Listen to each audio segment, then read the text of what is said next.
بسم اللہ الرحمن الرحیم۔ السلام علیکم معزز طلباء کرام، آپ سب کیسے ہیں؟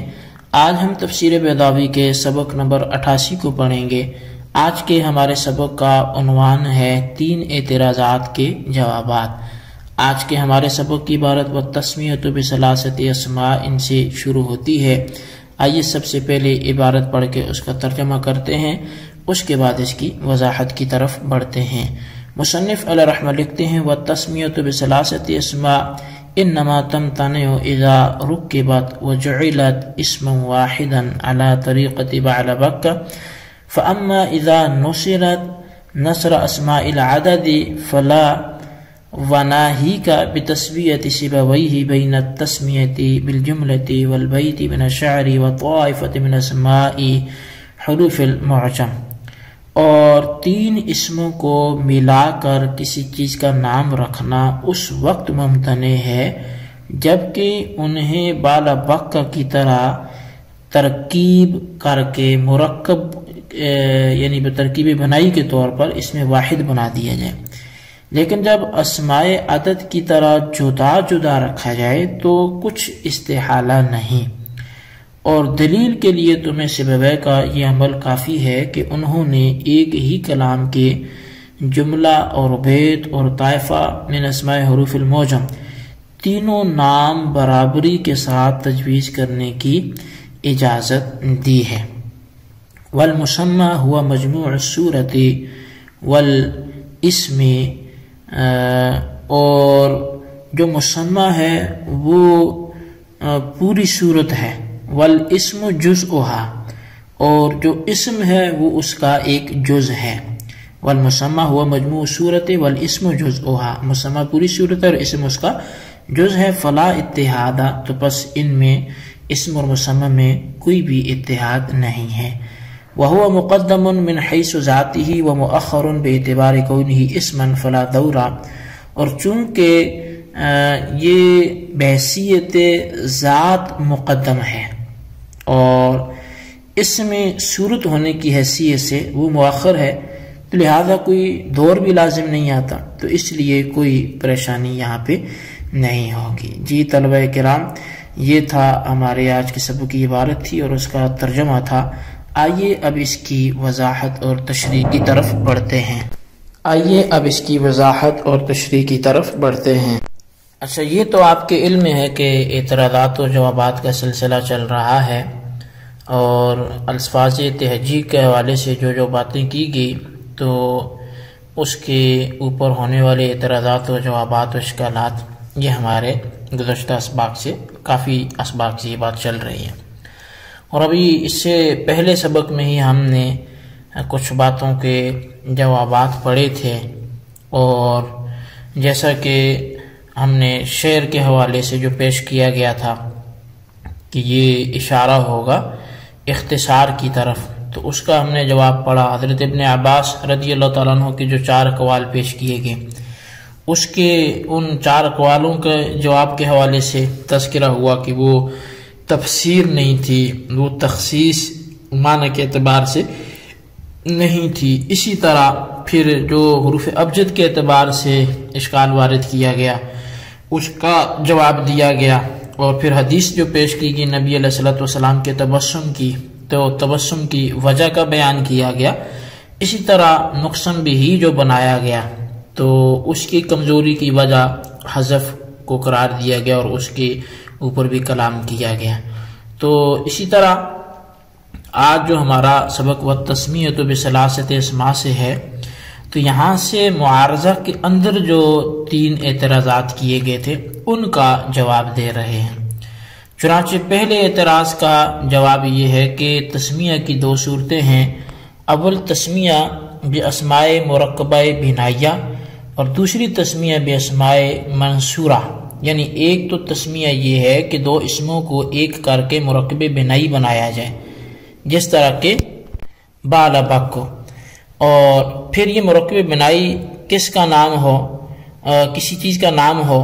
تو یعنی وہ اکٹھا کر کے اس کو پھر اکٹھا ہی کسی کا نام بن جائے۔ اور دوسری صورت یہ ہے کہ ہر کلمہ وہ علیحدہ علیحدہ کسی چیز کا نام ہو، جس طرح کہ اسماء اعداد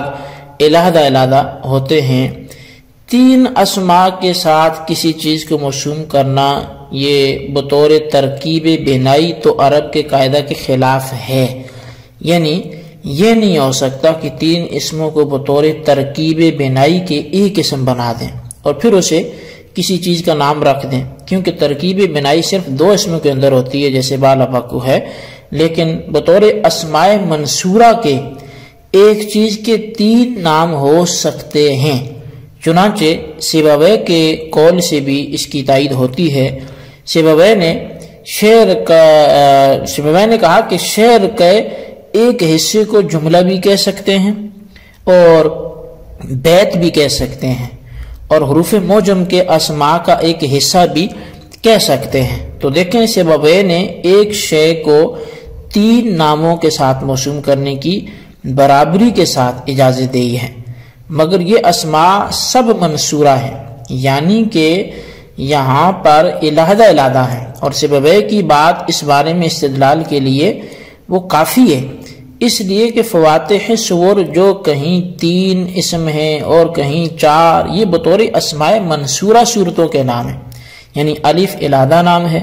لام علیحدہ نام ہے، میم علیحدہ نام ہے، بطور ترکیب بنائی کے نہیں ہیں، یعنی الف لام میم کا مجموعہ نام نہیں ہے، بلکہ یہ 3 نام الگ الگ لکھے ہوئے ہیں، اور جب بطور ترکیب بنائی کے نام نہیں ہیں تو خلاف قاعدہ ہی نہیں ہے، لہٰذا صورتوں کو ان کے اسماء کے ساتھ موسوم کرنے میں قاعدہ عرب کے خلاف بھی لازم نہیں آتا۔ تو یہ جو بولا تھا کہ مستنکرۃ عندہم اہل عرب کے ہاں یہ ناپسندیدہ ہے، یہ بات درست نہیں ہے۔ اور والمسمى سے یہ معارضہ کے دوسرے اعتراض کا جواب ہے۔ جواب کا حاصل جو ہے وہ یہ ہے کہ اتحاد اسم و مسمى کی قباحت خود آپ ہی کے بیان کردہ قاعدے کے مطابق اس موقع سے وہ دور ہے، کیونکہ آپ نے قاعدہ بیان کیا ہے کہ جب کل کو ہیئت اجتماعیہ عارض نہ ہو تو کل اور جز کا حکم ایک ہوتا ہے۔ اس سے معلوم ہوا کہ اگر ہیئت اجتماعیہ وہ عارض ہو تو کل و جز میں تغیر ہو جائے گا، یہ آپس میں مغایر ہو جائیں گے، اور صورتوں کے آغاز کے اندر یہی بات ہے، اس طور پر کہ مسمى تو ساری صورت کا مجموعہ ہے، اس حیثیت سے کہ اس کو ہیئت اجتماعیہ عارض ہو رہی ہے، چنانچہ 1 یا 2 آیتوں کو مسمى نہیں کہیں گے، اور اسم یعنی الف لام میم اس مجموعے کا نام ہے، اور جب آپ نے کل کو مجموعہ من حیث المجموعہ مانا اور اسم کو اس مجموعے کا جز مانا، اور کل مجموعی اور اس کے جز میں تغایر ہوتا ہے، یعنی ایسا نہیں ہوتا کہ کل ہو اور جز مراد ہو یا جز ہو تو کل مراد ہو، ان میں تغایر ہوتا ہے، لہذا مسمى اور اسم میں بھی تغایر ہو جائے گا، بس اتحاد کہاں رہا پھر، اور وہوا مقدم من حیث ذاتی و مؤخر باعتبار کونہ اسما فلا دور سے جو معارضے کے اندر تیسرا اعتراض تھا اس کا جواب دے رہے ہیں۔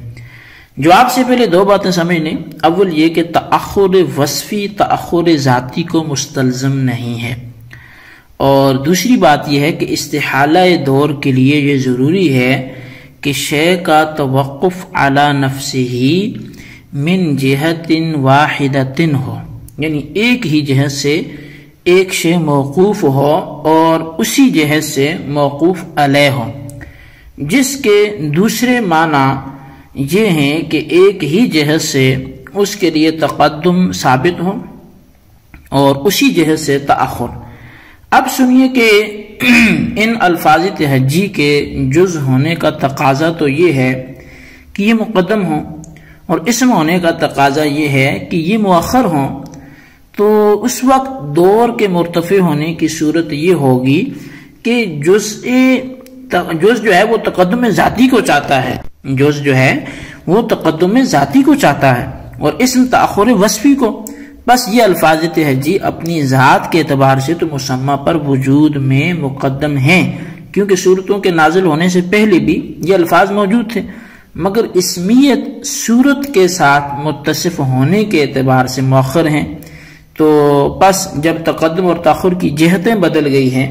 تو پھر دور لازم نہیں آئے گا. جی طلبہ کرام، یہ ہمارے آج کے سبق کی عبارت، اس کا ترجمہ، اس کی وضاحت تھی. اس کو اچھی طرح سمجھیں اور اس کے خلاصے کو اپنے رجسٹر پر لکھیں، بالخصوص ان سوالات کے جوابات دیں. سوال نمبر 1 یہ ہے کہ آج کے سبق میں امام سیبویہ کا ذکر ہوا جو نحو کے امام ہیں، تو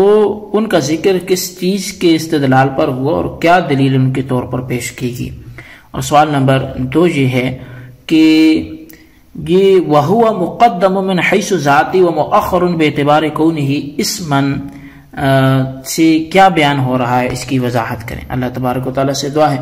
جو کچھ ہم نے پڑھا سنا اسے یاد رکھنے کی توفیق نصیب فرمائے. آمین بجاہ النبی الامین صلی اللہ علیہ وسلم.